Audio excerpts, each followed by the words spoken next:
A lot of what we do is try to keep the animals occupied. We try to simulate natural behaviors. We try to just plain make their day more fun.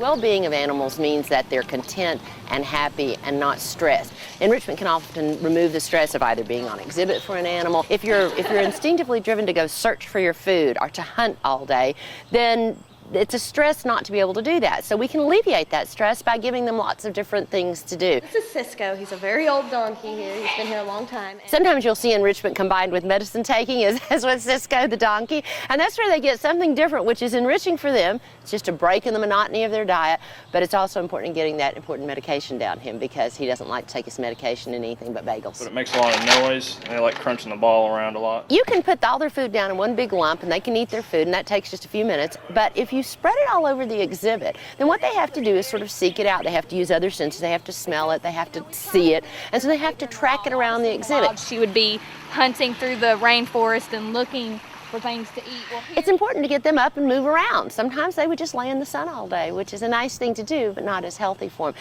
Fruits, bananas, and their Easter toys. Basically going to be like a present for them. Same thing with the chimps. We like to keep them active by making them climb up and get things or tear into stuff or just move around the exhibit to utilize that space. That's what enrichment does for them.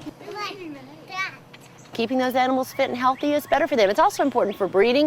If you're trying to reproduce endangered species, if those animals are in better health, a better chance of reproduction. So it's really important to keep that animal's fitness. But most of all, we have a real responsibility to do that. If we hold animals in captivity, whether it be for education, conservation, or whatever wonderful, lofty term we assign it, we have a responsibility for the animal's welfare, each one, from the tarantulas right on up to the jaguars and chimpanzees. The smarter the animal, the being is, the more important enrichment is, as far as I'm concerned.